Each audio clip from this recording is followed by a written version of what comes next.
Do versículo de número 8. A todos que estão nos visitando, sejam bem-vindos em nome de Jesus. Os que estão nos acompanhando das suas casas ou em qualquer lugar que vocês estejam, nosso desejo é que a palavra do Senhor os alcance também em nome de Jesus. Neemias 8, a partir do versículo 8. E leram o livro na lei de Deus, e declarando e explicando o sentido, faziam que lendo se entendesse.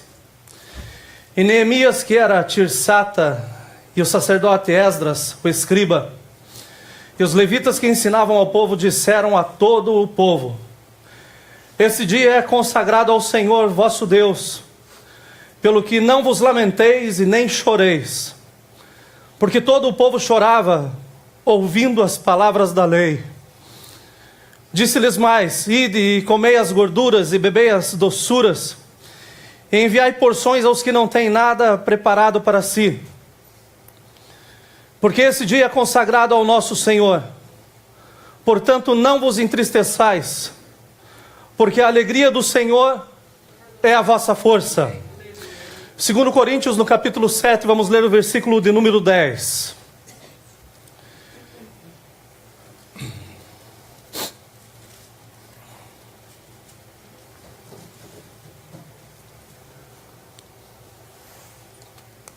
Segundo Coríntios 7, versículo 10.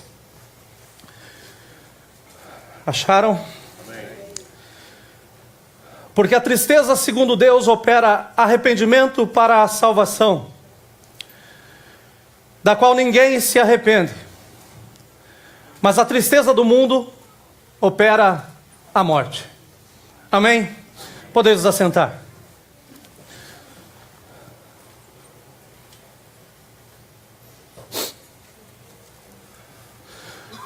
Nós chegamos em casa bem na madrugada, já era praticamente 1h da manhã hoje, e às 5h da manhã eu levantei para colocar no papel aquilo que o Senhor estava tratando no meu coração.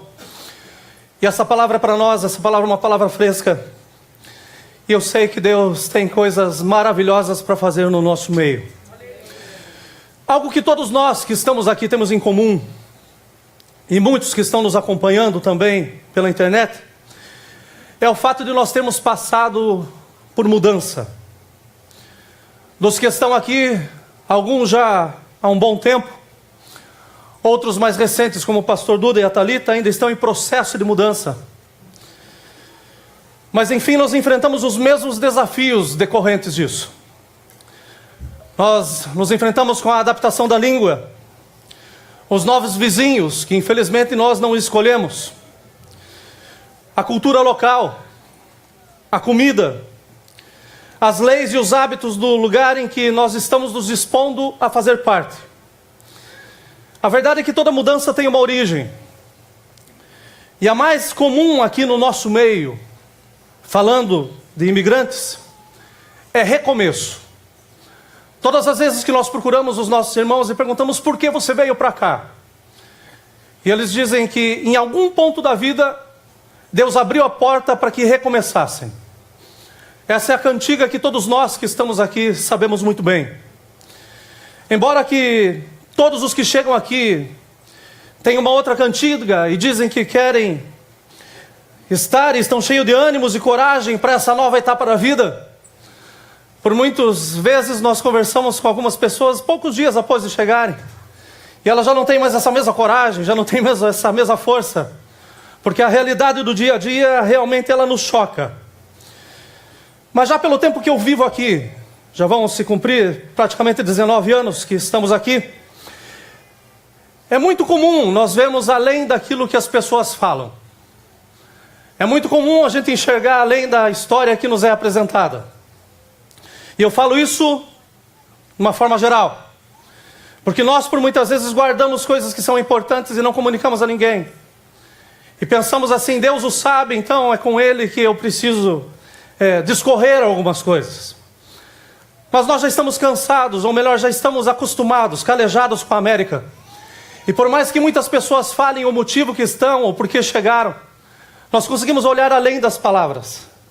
E nós sabemos muito bem por que estão aqui. O recomeço, sim, é uma parte disso. Mas nós começamos a ver que nesses últimos tempos no nosso meio. E eu estou falando no nosso meio a igreja do Senhor. Porque na igreja que nós estivemos ontem à noite, eu tive a oportunidade de conversar com o pastor depois. Apesar de ser festa de aniversário da igreja, existia um clima de desânimo, um clima de cansaço. E esse clima parece que está entrando em todas as igrejas ao nosso redor. Mas eu creio num Deus que traz vida, e vida em abundância. E enquanto nós estávamos celebrando ao Senhor, nos primeiros louvores que nós cantamos, no meu coração eu estava cogitando, será que é isso que eu tenho que pregar, sendo que existe uma alegria, existe uma paz, uma harmonia no meio da casa? Mas o dono da casa é aquele que nos inspira. E eu entendo que essa palavra é uma palavra importante e necessária para nós no dia de hoje. Porque sinceramente eu cheguei na igreja crente, mas eu quero sair mais crente nessa manhã. Eu cheguei aqui feliz, mas eu quero sair daqui transbordando de alegria no Senhor Jesus Cristo. Então, a verdade é que conversando com todos e sendo próximos de muitos, existe uma frustração. Existe uma inquietação, existe uma preocupação. Será que eu tomei a decisão certa me mudando? Será que eu saí na hora certa? Será que Deus estava realmente nesse propósito? Cheguei aqui com a permissão de Deus. Será que Deus só foi Deus na hora que você foi tirar o visto e te ajudou a comprar a passagem?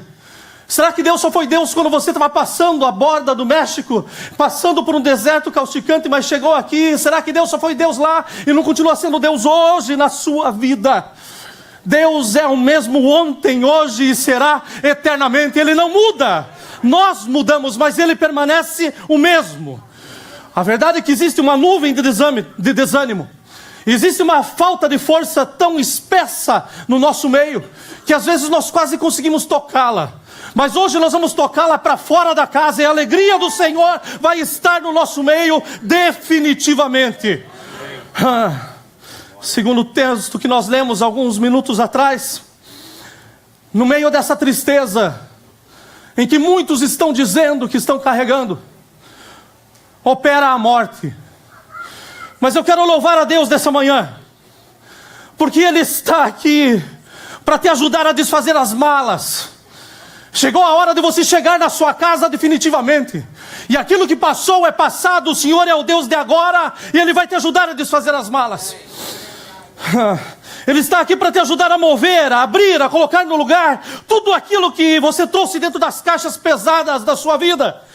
E agora você tem que tomar uma posição certa em entender que Ele é Deus e quer fazer tudo por você.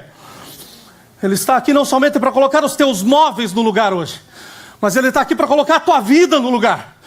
E eu creio no Deus que muda as vidas. E essa manhã é uma manhã de mudança de conceitos para a glória do Senhor Jesus Cristo. O livro de Neemias, ele nos arremete a uma grande mudança. Uma mudança que deveria ser cheia de alegria. Israel estava cativo na Babilônia por aproximadamente 70 anos. E agora eles estavam prestes a se mudar uma vez mais. Mudaram a primeira vez porque foram forçados. Parece que o landlord chegou e disse, olha, saia da terra. Mas agora eles estavam voltando para sua casa, estavam voltando para sua terra. E dessa vez a mudança seria definitiva. Então eu posso imaginar a agitação, a correria, em meio às famílias se preparando para essa mudança. Eu lembro quando nós viemos para cá, nós resumimos 4 anos de casamento em 3 malas. E graças a Deus passamos com as 3 malas pela alfândega. E tive que dizer que eu vinha de férias, mas ninguém vem de férias e traz ferro de passar roupa, lençol. Ninguém traz toalha para vir passar férias. Mas até o ferrinho, a chapinha do cabelo estava dentro da mala, porque estamos passando férias aqui. E realmente estamos numas férias, estamos já aqui há quase 19 anos e eu não moro aqui, o meu lugar é o céu, então eu estou indo para casa. Mas eu me lembro dessa agitação, dessa preparação para a mudança. A agitação que ficava, a despedida dos amigos, a separação da família. Tantas coisas que iriam ficar para trás, mas tantas coisas que estavam postas diante de mim. Aquilo que poderia ser alcançado. Pensem comigo, o povo está deixando 70 anos de existência. 70 anos de cativeiro. E agora está resumindo esses 70 anos em fardos, em malas. Estão carregando seus animais, estão preparando os animais para voltar para a sua própria terra. Mas eu consigo também imaginar os mais velhos tentando explicar para a nova geração. Porque nesses 70 anos muitos morreram, muitos nasceram. E nem sabiam por que estavam voltando para casa. Porque os 70 anos foram anos onde, apesar de serem cativos, eles se tornaram comuns à vida do cativeiro. Eles se tornaram tranquilos com aquilo que estavam passando. Os mais velhos tentando explicar para essa nova geração, tentando dizer para eles como que eram os cultos, os cerimoniais, que já não estavam sendo feitos porque estavam em terra estranha. Estavam tentando explicar as canções que eles cantavam, mas agora as harpas estavam penduradas, então eles já não tinham mais alegria de cantar. Então eles estavam tentando explicar a essa nova geração o que seria em Jerusalém, a alegria que ia abundar no meio deles, o que estaria acontecendo com essa mudança, quando eles chegassem, o que estaria passando com eles. O problema é que essa geração era uma geração estranha, era uma geração que não sabia como eram os cultos, não sabiam dos rituais. Apesar de serem judeus, a sua fé estava sendo passada de geração em geração de uma forma estranha, porque era resultante da memória de alguém que tinha memória de uma lembrança. Então era muito vago aquilo que eles estavam tendo. A sua fé, ela não era mais legítima, porque o tempo havia passado. E com o tempo e com a situação, Deus acabou se distanciando das suas vidas. A realidade é que na sua grande maioria, no aconchego do cativeiro, até mesmo a sua língua eles acabaram perdendo. Eles já não falavam mais o hebraico, mas então começaram a falar o aramaico, porque se acostumaram muito com a terra. Dia após dia, durante 70 anos, Deus estava cuidando desse povo ali no cativeiro. Nunca faltou pão, nunca faltou água, nunca faltou a presença de Deus no meio deles, ainda que eles não buscavam a Deus. Ainda que o seu povo havia se descuidado de Deus, Deus nunca havia deixado de cuidar do seu povo. Essa é a situação de muitos que estão aqui, que descuidaram-se de Deus, mas nessa manhã foram tocados pela misericórdia, por isso estão em pés uma vez mais, porque Deus continua cuidando da sua vida. Eu creio que o comentário na terra do cativeiro, enquanto todos se preparavam para essa grande mudança, girava em torno das suas expectativas. Os dias estavam se tornando em um misto de emoções. Os mais velhos pensando, vamos voltar para Jerusalém, e os mais novos pensando, o que é Jerusalém? Os mais velhos tentando explicar por que estavam tão felizes, porque estava começando a se acender uma chama uma vez mais no seu coração. Então os idosos estavam rindo, motivados pela lembrança do passado. E no meio do culto, por muitas vezes, nós que temos um pouquinho mais de idade, um pouquinho mais de tempo na caminhada da fé, por tantas vezes nós estamos saudosos, nós estamos lembrando do passado, dos cultos que aconteciam, dos momentos em que Deus tomava a casa e a pregação terminava, porque o Espírito enchia a casa e vai começar a encher uma vez mais para a glória do Senhor Jesus. Os mais velhos começavam a pensar nas coisas que eles tinham visto, os pecados que haviam sido perdoados, o relacionamento que eles tinham com Deus. Eles começavam a lembrar, e isso começou a acender o seu coração, porque em Jerusalém eles cantavam, em Jerusalém eles tocavam, mas em Jerusalém muito mais do que isso, a lei era lida, e eles mesmos eram cheios de Deus, enquanto a lei estava sendo trazida para perto do povo. Enquanto que os mais novos, eles estavam chorando, motivados pelo presente, pelos amigos que talvez já não fossem morar mais no mesmo bairro ou do lado da sua casa, chorando porque talvez teriam que mudar de escola, ou teriam que mudar a sua posição geográfica. Tantas coisas estavam envolvidas com a mudança. Então talvez eles chorassem também por causa do futuro, porque eles não sabiam o que era o futuro, sendo que eles estavam presos ali, no presente, no seu dia a dia. E aqui está o quadro da igreja de hoje, que nós estamos nos esquecendo do futuro, porque estamos muito presos no nosso presente, estamos enraigados no nosso presente, e pelo fato de estarmos enraigados no presente, não estamos aplicando no nosso futuro da forma como deveria ser feito. Enquanto essas muitas emoções pairavam no ar, as forças desse povo estavam se acabando. Ainda que eles se alimentassem, ainda que eles estivessem comendo em meio à preparação da mudança, eles estavam ficando fracos. Ainda que aparentemente estivessem bem, eles estavam mal. Ainda que sorrissem, eles não sabiam o que era a verdadeira alegria. Aparentemente eles estavam saudáveis, mas espiritualmente eles estavam raquíticos. As suas alegrias eram resultantes das suas emoções, E aí estava a força que eles tinham. Parece muito o nosso quadro, porque quando tudo está bem, estamos sorrindo o tempo todo. Mas quando alguma coisa foge do nosso controle, as lágrimas chegam e parece que o mundo acabou. Deus não muda de acordo com as nossas emoções. Ele é o mesmo, Ele nos conhece. E pelo fato de nos conhecer, essa manhã Ele tem renovo para as nossas vidas. Eles estavam raquíticos, eles não estavam saudáveis, eles estavam morrendo espiritualmente. Porque conheciam o Deus da palavra, mas estavam distanciados da palavra de Deus. E pelo fato de estar distantes da palavra, por melhor que esteja uma vida, você nunca vai conhecer o que é alegria plena em Jesus Cristo. Aqui está esse povo. Então eu te pergunto, que diferença tem a alegria desse povo que era baseada nas emoções, com muitos que estão aqui? Com muitos que estão nos acompanhando nessa manhã. Quais têm sido os motivos da sua alegria? O comer? O beber? O vestir? O ter? O ser? De onde provém a sua força? Enfim, se você consegue encontrar a resposta dessas perguntas em você mesmo nessa manhã. Eu entendo porque, como Neemias, nas nossas reuniões de orações nesses últimos dias, a palavra entre os obreiros tem sido a mesma. Existe uma tristeza no meio da casa, e essa tristeza está nos movendo, a ponto de nós buscarmos mais e mais de Deus nesses dias. E eu estava preocupado comigo mesmo essa semana, porque eu pensei até que eu estava desviado de tão triste que eu andava. Mas então, para a palavra do Senhor eu mergulhei, e nessa palavra a gente acha a resposta para tudo. E eu entendi que a tristeza que está me invadindo foi a tristeza que invadiu Neemias. É a tristeza segundo Deus. Não é a tristeza por aquilo que nós vemos, mas é a tristeza por aquilo que Deus vê. E Deus olha os nossos corações e sabe muito bem aquilo que nós somos quando nós não estamos maquiados, fingindo ser extra espirituais, pentecostais, crentes canelas de fogo, os santos de Israel, os intocáveis, os inabaláveis. Quando Deus nos olha, Ele sabe muito bem quem cada um de nós somos.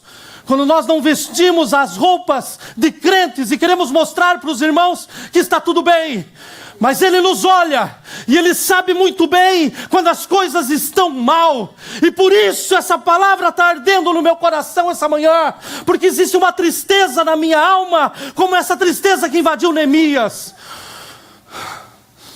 Mas eu decidi em Deus que nós vamos nos alegrar no Senhor hoje, porque vem transformação para as vidas. Aleluia! Neemias, homem a quem Deus escolheu para deixar a sua posição ao lado do rei, deixa o bem-estar. Você não vai mais viver no palácio agora, Neemias. Você vai ver Israel, você vai ver Jerusalém destruída. Neemias, agora você vai sair e eu vou te capacitar para que as coisas sejam levantadas, para que o muro seja restabelecido. Ele recebe a notícia do estado de miséria e desprezo daqueles que não haviam sido levados cativos. Mas ele tem um choque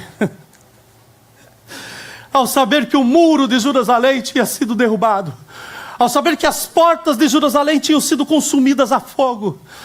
Ele leva esse choque porque ele entende que o inimigo tinha passagem total a qualquer momento, sem precisar de armas, mas ele entrava e saía e fazia aquilo que ele queria. E tudo isso porque um dia os homens baixaram as mãos e disseram: nós estamos fracos. Porque os homens simplesmente se renderam. Essa notícia traz uma indignação santa no coração de Neemias, a ponto de que ele conhece o que é essa tristeza segundo Deus. Essa tristeza porque Israel precisava ser levantado, Jerusalém precisava ser uma vez mais protegida, as portas precisavam ser colocadas no lugar, para que o povo uma vez mais voltasse a ter segurança. Se nós estamos passando por momentos em que nós mesmos não entendemos o que está acontecendo, que nós mesmos não sabemos o porquê dessa fraqueza, o porquê dessa tristeza, o porquê dessa inconstância. Nós temos que ir para a palavra do Senhor e aí há a resposta. A verdade é que nós estamos sendo consumidos, mas como corpo de Cristo, nós temos sentido essa tristeza. Não porque o Trump assumiu, porque Deus continua sendo governador do mundo. Nas suas mãos está todo o poder. Aleluia. Não porque você não conseguiu os seus documentos. O maior documento você já tem, você é cidadão do céu. Não porque bateram no seu carro, mas muito breve nós vamos ser transformados e nem carro nós vamos precisar para sermos levados até a presença do nosso Senhor. Não por causa do diagnóstico médico que você recebeu, mas a palavra nos afirma que Ele tomou sobre si todas as nossas enfermidades. E por desconhecermos a palavra por tantas vezes nós sofremos. Essa indignação não é por causa da disputa que você está na corte. Nós nos preocupamos com isso. Nós oramos por cada situação que envolve a igreja. Nós sentimos por tudo isso. Mas o que tem pesado nos nossos corações e tem nos deixado tristes é de ver Deus assentado no seu santo e sublime trono, elevado acima de qualquer potência, qualquer potestade. Ele é Deus, Ele é exaltado, e Ele está ali assentado nesse trono, e ao seu lado está o nosso Senhor Jesus Cristo, intercedendo por nós pecadores. A Bíblia fala que Ele não tosqueneja, que Ele não dorme, Ele está o tempo todo trabalhando por nós. De vermos aonde quer que seja, quando nós estamos reunidos em nome dEle, se haja 2 ou 3, ali Ele está no nosso meio. Mas o que me assusta, e o que tem me trazido tristeza nesses dias, é falar com crentes que sem abrir a boca estão dizendo: eu estou fraco, eu me sinto fraco. E essa semana eu tenho orado sobre esse texto, e eu cheguei a uma conclusão que é muito óbvia. E talvez o que levou anos para mim, você tenha tido no primeiro segundo que leu. Porque nós lemos que a alegria do Senhor é a nossa força. Mas então, se nós somos fracos, é sinal que o nosso Deus está triste.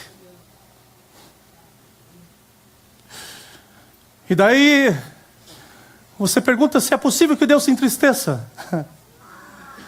Mas você mesmo que faz essa pergunta, de vez em quando cita o Salmo 115. Porque nós temos um Deus que tem olhos e vê, um Deus que tem boca e fala, tem mãos e apalpa, braços e abraça, tem pés e caminha, tem pernas e anda. Olha, você mesmo é aquele que cita, e daí você vem me perguntar se Deus não está de olhos abertos e atentos com o seu povo, a ponto dele se entristecer. A verdade é que o muro foi reconstruído em apenas 52 dias. Foi um milagre que aconteceu. Dentro de toda a luta, toda a prova que existia, Neemias perseverou e o muro foi levantado. Cada família cuidava da sua porção, todos colocaram as suas mãos na obra, trabalharam, o muro foi edificado. Mas depois que o muro foi edificado, eles notaram que existia muito espaço e pouco povo. Chegou a hora de começar a chamar o povo para dentro de Jerusalém. E o povo começa a chegar, trazendo consigo as suas expectativas e as suas frustrações, trazendo aquilo que normalmente acompanha numa mudança, trazendo consigo os seus sonhos, mas também os seus pesadelos, as suas memórias, mas também as suas histórias. Mas eles perderam na viagem a sua língua, e eles perderam na viagem também a palavra de Deus. A questão da igreja estar fraca hoje em dia é porque a palavra de Deus está sendo deixada de lado. A palavra de Deus parece que tem que ser conectada na tomada e ser carregada, e se não for carregada, então eu não tenho Bíblia. Sendo que a palavra de Deus, ela deve estar gravada no nosso coração, na nossa mente, para que nós não venhamos a pecar contra o Senhor. Tem crente que escondeu tão bem a palavra, né? Eu escondi a tua palavra para não pecar contra ti. Mas esconde tão bem que quando precisa não acha. E o povo tinha deixado a lei de lado, tinha deixado a palavra de lado. Mas agora era um tempo de festa. O muro tinha sido erguido, as portas tinham sido colocadas. Estavam voltando para casa, estavam voltando para Jerusalém. Olha, a capital, o lugar onde Deus se manifesta, o lugar que era deles. Então, era dia de festa, era dia de alegria. Mas Neemias, juntamente com Esdras, chamam o povo, convocam o povo. Porque eles olham além daquilo que o povo estava mostrando. Eles olham muito além do que os sorrisos que talvez dissessem: eu estou tão feliz de vir para casa hoje. Muito além dos abraços que recebemos na porta, das mensagens que recebemos, como é bom estar na presença de Deus. Mas ele olha e ele vê a situação do povo em Deus. Ele olha, esse povo está distante. Esse povo precisa ser trazido uma vez mais para a palavra. Esse povo precisa ser trazido uma vez mais para conhecer a lei do Senhor. Esse povo precisa uma vez mais ter contato com Deus, porque deixaram Deus no meio do caminho. Parece que colocaram Deus dentro de uma caixa ou dentro do porta-luva do carro e deixaram ali. E quando precisa abre, quando precisa lembra onde está. Mas a verdade é uma só, essa palavra ela tem que estar queimando nas nossas vidas de manhã, de tarde, de noite, o tempo todo. Porque ela é lâmpada e ela é luz para a nossa caminhada. Deixaram a palavra. Esdras e Neemias chamam o povo. E eles chamam o povo para uma localização fantástica. Eles colocaram o povo na frente da porta das águas. Não foi na frente da porta da fonte. A porta da fonte nos lembra o Espírito Santo. Mas a porta das águas nos lembra da palavra do Senhor. E se tem algo que continua limpando o crente é a palavra. Se tem algo que continua lavando ainda o crente é a palavra. Se tem algo que continua perdoando ainda, olha, abrindo os olhos, trazendo aqueles que estão cativos e colocando a liberdade que o Senhor nos libertou, é a palavra, não é outra coisa, é a palavra. Eles reúnem o povo, meus irmãos, que culto maravilhoso foi esse. E eu sonho com esse culto, porque Esdras faz um púlpito de madeira, para que ele fique um pouquinho mais elevado, para que a sua voz seja escutada por todos. E então ele começa a falar da lei para o povo.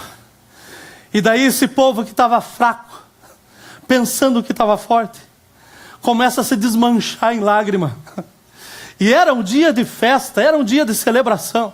Mas esse povo começa a ser compungido pela palavra, começa a entrar em choque com a palavra e começam a ver como eles estavam distantes. Como eles, pensando que eram fortes, estavam enfraquecidos. E o culto, meus irmãos, foi um culto maravilhoso. Eu creio que se nós, com a nossa mentalidade hoje, talvez não pudéssemos ter participado desse culto. Porque a Bíblia fala que começou cedo.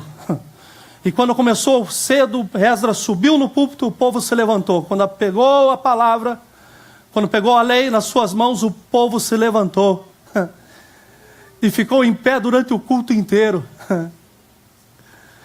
Esse culto não foi um culto de 1 hora ou de 2 horas, mas foi um culto de 6, 7 horas, aonde todos estavam se desmanchando na presença de Deus, porque a palavra do Senhor, ela entra, ela penetra, e aonde ela chega, ela traz transformação. Está um povo inteiro prestando um culto a Deus, e não estava sendo um culto de louvor, não, mas estava sendo um culto de exortação, um culto onde o povo estava sendo chamado uma vez mais para a presença de Deus. Levítico 26, os irmãos podem deixar fechado. Levíticos 16. Foi o culto que esses homens estavam participando.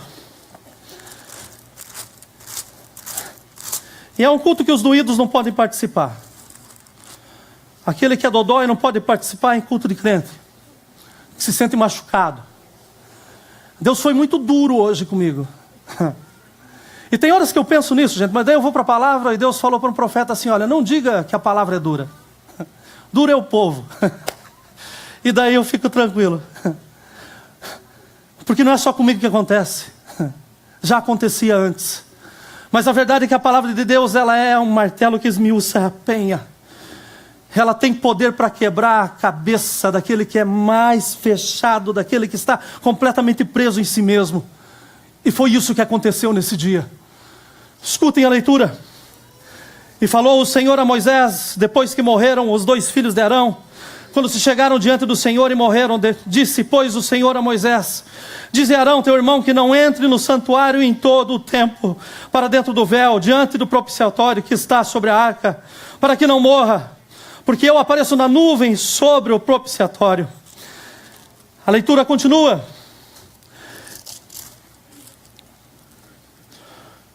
E Deus começa a chamar o povo para ver os seus próprios erros, para ver o quanto eles estavam distantes, o quanto os seus cultos tinham se tornado monótonos, o quanto a sua busca tinha sido uma busca ocasional. Quando me der tempo, quando eu puder, aí eu estou. Mas além de Levíticos, foi lido Deuteronômio 28, e foi dado para esse povo uma pequena escolha. Vocês querem permanecer na sua força? Ou vocês querem que as coisas sejam mudadas? E pensem comigo, um povo que começa a escutar a verdade de Deus, por tantas vezes não se sente muito confortável, ainda mais em pé. Mas Deuteronômio 28 começa assim: e será que se ouvires a voz do Senhor teu Deus, tendo cuidado de guardar todos os seus mandamentos que eu te ordeno hoje, o Senhor teu Deus te exaltarás sobre todas as nações da terra, e todas essas bênçãos virão sobre ti, e te aclamarão quando ouvires a voz do Senhor teu Deus. E eu creio que no momento em que estava sendo lido isso, esse povo começou a ficar cheio, dizendo, Deus tem bênção para mim. Nós não somos mendigos de bênçãos. Nós devemos ser, olha, aqueles que buscam a presença de Deus o tempo todo, não por aquilo que Ele tem para nos dar, mas por aquilo que Ele realmente é. E todas as bênçãos virão sobre ti, e te alcançarão quando ouvires a voz do Senhor teu Deus. Bendito serás tu na cidade, bendito serás no campo. Eu creio que estava vendo um culto pentecostal, ainda que não tenha chegado o Pentecostes naquele momento, mas eu creio que a alegria começou a acender a vida desses homens. Bendito será na cidade, bendito serás no campo, bendito será o fruto do teu ventre, o fruto da tua terra, e o fruto dos teus animais, e a criação das tuas vacas, e os rebanhos das tuas ovelhas. Bendito o teu cesto, a tua amassadeira. Mas enquanto esse texto estava sendo lido, ele tinha que estar sendo explicado, porque já não entendiam mais a língua. Quando nós nos afastamos da palavra do Senhor, aquilo que nós lemos parece grego, parece que está escrito em uma outra língua. Mas deixa eu te falar que quando nós buscamos a palavra do Senhor e clamamos para que o Espírito do Senhor esteja conosco, essas palavras são vivas, elas mesmas se revelam a nós, porque existe transformação através da palavra. O Senhor entregará os teus inimigos que se levantarem contra ti, feridos diante de ti. Por um caminho sairão contra ti, mas por 7 caminhos fugirão de diante de ti. Esse povo devia estar vibrando, seu coração deveria estar explodindo. O Senhor mandará que a bênção esteja contigo nos teus celeiros, em tudo que puseres a tua mão, e te abençoará na terra que te der o Senhor teu Deus. O Senhor te confirmará para si por povo santo, como te tem jurado, quando guardares os mandamentos do Senhor teu Deus, e andares nos seus caminhos.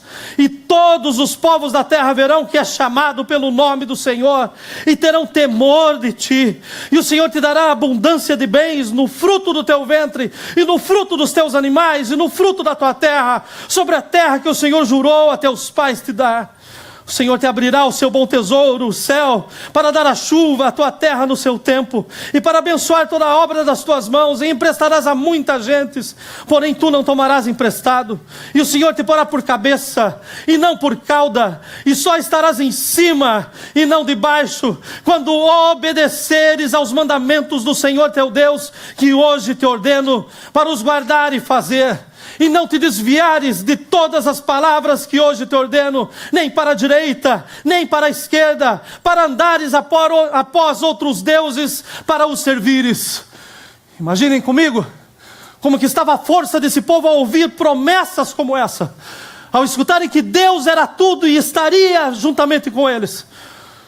Mas nem sempre são só promessas, porque nós temos o livre-arbítrio. E no nosso livre-arbítrio nós podemos a qualquer momento deixar Deus e a sua palavra de lado. E foi exatamente isso que o povo tinha feito. Mas quando as bênçãos estavam tocando, enquanto eles estavam exuberantes das bênçãos, começa a ser lido o versículo número 13. Será, porém, que se não deres ouvidos à voz do Senhor. E então eu entendo que o clima do culto mudou. Porque agora já não era promessa, mas agora existia uma condição. Se é opcional, você decide. Se você não der ouvido à voz do Senhor, e se você não guardar de fazer os seus mandamentos e cumprir os seus estatutos, que estavam sendo ordenados, Deus estaria se afastando. O povo começa a cair em lágrimas, a entender que eles tinham pecado, porque estavam sendo abençoados em voltar para aquilo que era deles, mas tinham esquecido de trazer Deus juntamente consigo. Aí está preso o meu coração desde as 5:30 da manhã, porque Deus tem nos abençoado e muito. Não tem faltado pão sobre a nossa mesa. Nós escolhemos o que comer. O problema não é encontrar roupa para vir para a igreja, o problema é escolher a roupa. E chegamos atrasados porque não queremos essa, não queremos essa, não queremos essa, não queremos essa, não queremos essa. As bênçãos do Senhor têm nos alcançado. Mas a minha pergunta é: onde que está o Deus da bênção na sua vida? Aonde que está a palavra desse Deus que abençoa na sua vida? A ponto de você dizer que você está triste. A ponto de você dizer que você está sem forças. A ponto de você dizer que a vida, essa carreira espiritual está sendo muito longa. E que você não tem mais condições de segui-las. Eu só posso entender que a palavra de Deus foi colocada à parte. Porque nós olhamos a palavra do Senhor e nós vemos que pessoas passaram por situações piores do que as nossas. Mas elas foram vencedoras, porque no final a história tinha Jesus. E no final da nossa história nós decidimos quem vai estar. E se nós queremos Jesus no final da história, nós precisamos da palavra dele conosco no caminho. É tempo de nós restaurarmos o valor da palavra de Deus em nossas casas, em nossas vidas.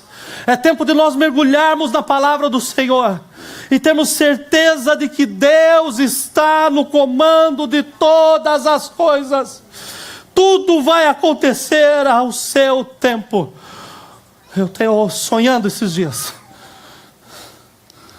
com um culto onde a gente não chora simplesmente no louvor. Com um culto onde as nossas lágrimas caem porque nós vemos a nossa condição. E foi exatamente isso que aconteceu com esse povo. Eles não estavam vendo as bênçãos que já haviam chegado, mas eles estavam vendo que eles tinham deixado Deus no meio do caminho. Mas eu louvo a Deus, meus irmãos. Eu louvo a Deus, porque Deus nunca deixa a história do homem terminar como nós imaginamos. Quando chega a Deus, chega a mudança. E o último versículo que nós lemos, Esdras fala: olha, parem de chorar. Parem de chorar. Vocês estão chorando pelos seus erros. Parem de chorar pelo maior erro de deixarem a palavra de Deus de lado. Parem de chorar porque esse tempo é tempo de festa. Parem de chorar porque essa mudança é mudança para que haja celebração.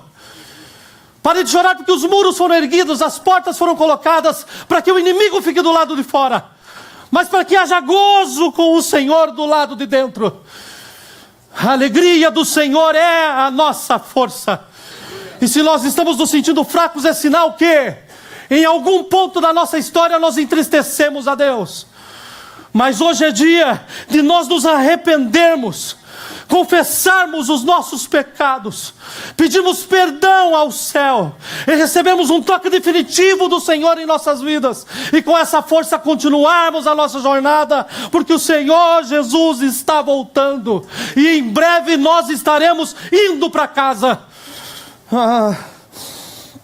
Aleluia.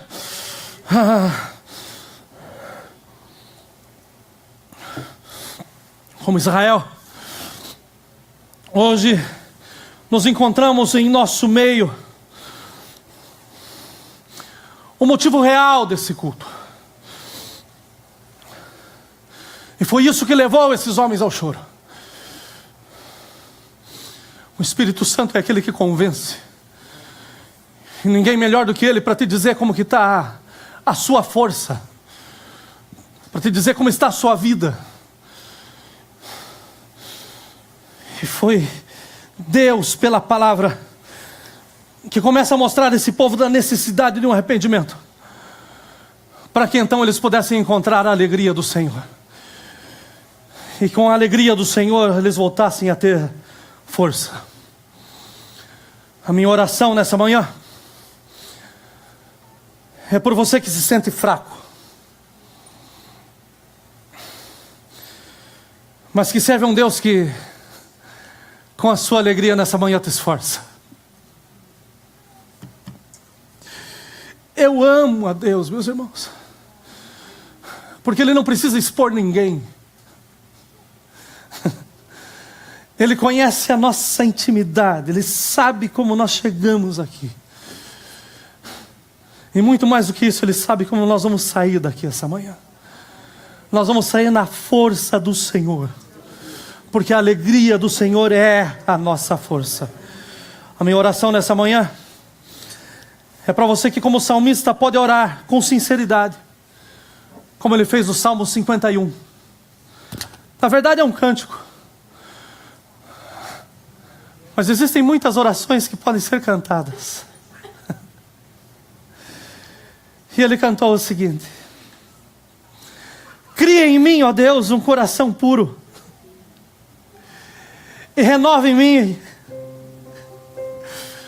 um espírito reto.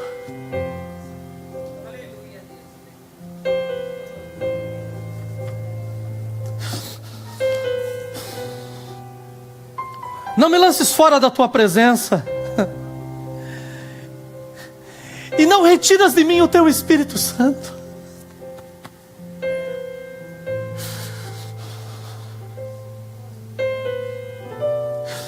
Ainda que você esteja fraco, o Espírito Santo não te abandonou. O Espírito Santo continua fazendo o que Ele tem que fazer no nosso meio, convencendo e consolando. Essa palavra é uma palavra de consolo, porque Ele já convenceu que os caminhos precisam ser mudados. Nós não servimos a um Deus, meus irmãos, que depende de tomada para receber força. Nós não servimos a um Deus que precisa de energia para que Ele tenha força. Mas nós servimos a um Deus que da sua alegria nos esforça. E como que nós alegramos o coração de Deus? Vivendo segundo a sua palavra, crendo ao invés de nos desesperar, tendo fé ainda que as coisas estejam distantes. Como que nós alegramos Deus?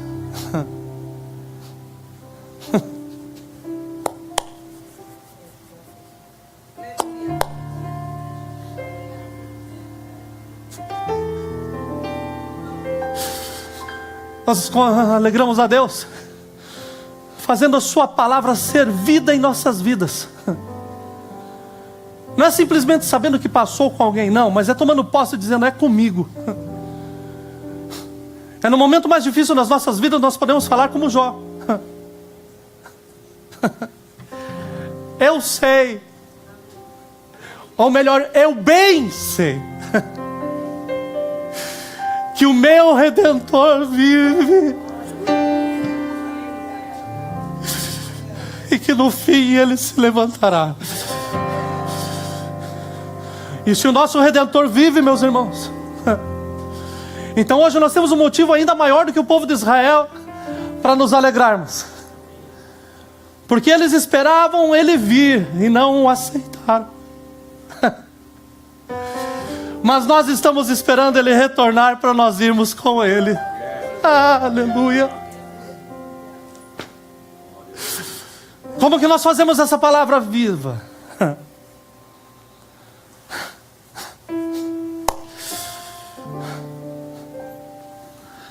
Entendendo que nós somos sim mais do que vencedores, por aquele que nos amou.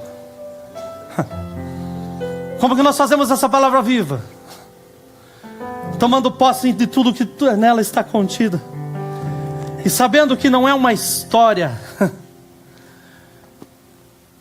mas que ela é real.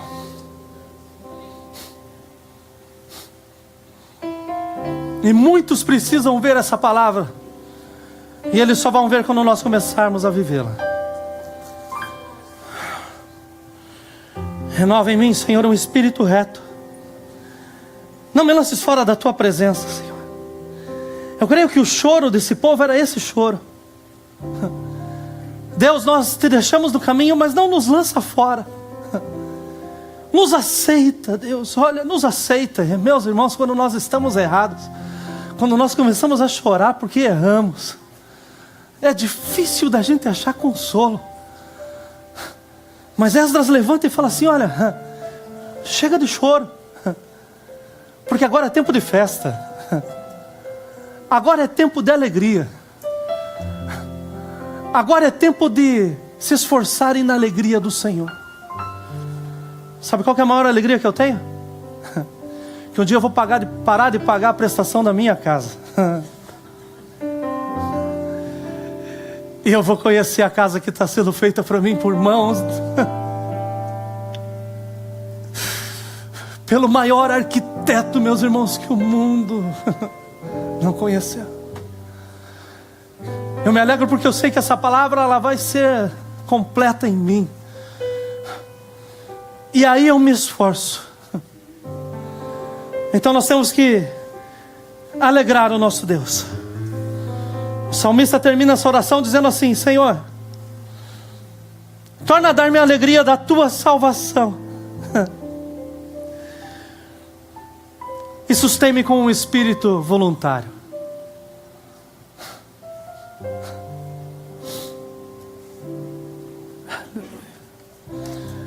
Essa mesma alegria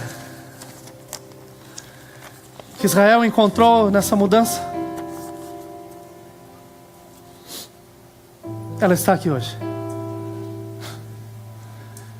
Eu fico imaginando no banquete desses homens, porque vocês podem comer a gordura, vocês podem comer o melhor que tem, e olha, se alegrem, bebam aquilo que é doce.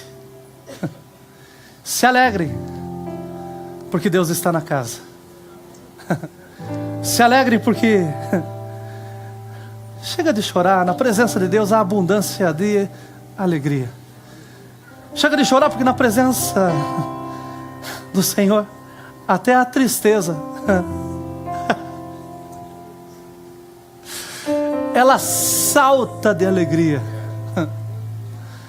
Meus irmãos, chegou o tempo de nós nos alegrarmos, de nós nos esforçarmos em Deus e podemos falar bem alto: a alegria do Senhor é a minha força. A alegria do Senhor é a minha força. Chegou a hora de nós vivermos a palavra do Senhor. Chegou a hora de tirarmos das páginas e colocarmos na vida, e de nós escrevermos a nossa história em Deus.